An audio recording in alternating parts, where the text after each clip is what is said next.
Abdoulaye Seck député Khadimou Rassoul. sa taxawaay ci bis bi lan moo ko waral. ok dafa fekk man ma doon membre Touba ci kanam bokk ci ñi ko sos biñ koy tàmbali ma ànd ko ak ñoom ci liggéey ànd doon it taalibe Serigne Touba doon député boo xam ne fii lañ ma falee ma doon député Touba moo tax ma dem futteeku sol sama tenue pour ànd ci liggéey ginnaaw bu ma ci defee sama alal comme ni ko ñëpp jaayante mais nag bu loolu wéyee maamaali yóbbante état muy ministre Karim Fofana mu jox ma ay yóbbante ay camion ak ay cataplan pour ñu dimbalee ko bis bi ci programme liggéey bi le ministre Dame Diop yónnee xaalis pour carburant pour ñu dimbalee ko programme ma daxaw ci ay taxawaay en tant que talib mais nag dama ciy profité di wax ne ñun murid yi bu ñu jëlee tey jumaay Touba symbolique la ci ñun ñu xool ne jumaay Touba ñun murid yi ñoo ko tabax ci suñuy ñaar fukki dërëm ak juróom-ñett ñoo indi raay bi ci loolu suñuy maam suñuy ban tey loolu moo war a continuer bañ na assainissement Touba yëpp am na assainissement boo xam ne assainissement bu am doole lay doon te loolu du dara lu yomb la ñun ñëpp ci war a jàpp te loolu pour ñu jàpp ci kenn ku ne da ngay ci bàyyi xel sa bopp wax ne xam ne yëf yi sa yëf la war nga ci jàpp moo tax tey lii lu am solo la ñu wane ko wane ne xaalisu murid yi moo daje tey moom lañ taxaw pour def ci lii ñun nag suñu position ci loolu mooy fas yéene ci ànd ba cee taxaw te fas yéene ba muy jeex danañ ànd ci liggéey bi ànd ko ak ñi ñu ko war a àndal parce que loolu lu rafet la lu am solo mais dañuy waxaale it ne ci wàllu assainissement bu nu fàtte it ne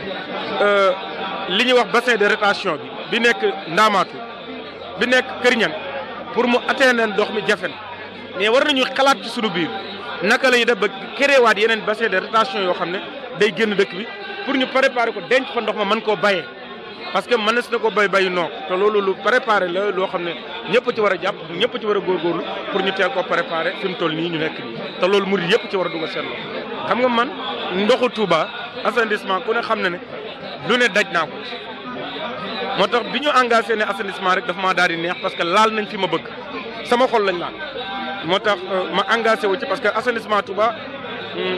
ñeenti assainissement mën nañ ko tudd état Sénégal moo ci def benn bi sëñ Saliou moo ko def benn bi sëñ Alaaji Baara moo ko def tey Touba ci kanam war nañoo mën a góorgóorlu ba marqué ci assainissement yi ñu nit ñu def benn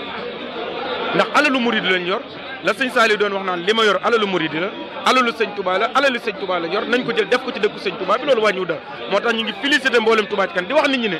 nañ jël seen alal ñu def ci parce que Touba ci kanam kenn moomu ko yëfi ñëpp la buñ ci xool kenn mbaa kenn na ñëpp xam ne ñëpp a ngi ci na ci ñëpp jàpp na ci ñëpp taxawu ñu ànd ci liggéey bi liggéeyal dëkk bi liggéeyal sëriñ bi loolu daal moom laa ci gis jërëjëf. sëñ Babacar Loola nekk membre comité directeur Touba Ca Kanam jiite commission programme waaye tamit bokk ci lenn ci ay commission yi ne ci biir Touba Ca Kanam ci biir liggéey bi rek. tey bis bi ngeen taxawal ko muy bis bi initiative bi bi ngeen koy def métti na. ci communication bi métti na tamit ci naka ngeen mën a jëflante ni ba mën a taxawaay. waaw non loolu nag moom xam naa métti na méttiwut ndax ki ñuy wooteel moo neexee wooteel muy Serigne Touba rawat na ci dëkk bi ñu koy wooteel muy Touba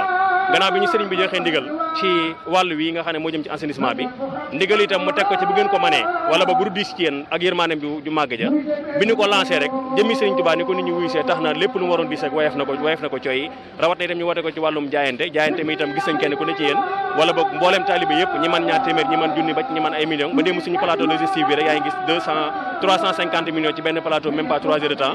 plateforme bi bu Orange Money bi itam daanaka plafonné ci 50 millions yi ñu am par mois mu bokk nag ci jafe-jafe yi nga xam ne moom la Touba Ca Kanam gën a am nag ci taalibe Sëriñ Touba yi li ñu bëgg a def ci Touba te mooy compte Orange Money bu Touba Ca Kanam yokk gi ñu ko war a yokk ba du amati limite ndax yéene ji daal mu ngi fi compte yi xaalis baa ngi ci waaye daal jamono bu ne gàllankoor bi gën a mag ci Touba Ca Kanam ngir liñ bëgg ci Touba ñu mën ko def Orange Money bokk na ci li ci jiitu waaw xam nga Touba Ca Kanam jaayante bi ni mu ko wootee seetiwut kenn woowut kenn ab jaayante la woote rek publier nañ suñuy compte wax nañ liñ bëgg itam bañu ko woote taalibe Serigne Touba yi xaaruñu néguñ sax ñu di ko jël si kenn ku nekk ñoom yaay ñëwal sa bopp di koy indil muy ba ci Tayru Sarr mi nga xam ne moo joxe démb 285 millions yi 280 millions itam bind ñu ko lettre demuñ ci moom waaye mbooleem ñi joxe ci Touba Ca Kanam ñëpp itam noonu la demee mooy kenn ku nekk ñoom daal appel lañ def rek woo taalibe Serigne Touba ak képp koo xam ne Touba ñor na la ak képp koo xam ne lu baax ñor na la ñëpp ngi wuy si itam murit tijaan xaadir laayeen kenn desul ak banque war nañu def ci Touba Ca Kanam war na leen bu ñu ko defee am na ñu koy def itam am na ñu defagul itam waaye nag jàpp nañu ñëppay def ndax képp koo xam ne daal ndax li ñuy def nii ngir Touba defuñ ko pour kenn pour ñëpp la yaakaar naa dem mbég dikk bi jàppani seeni oto ngi fi daw tey tamit avantage pour Sénégal ñëpp la daal. jërëjëf.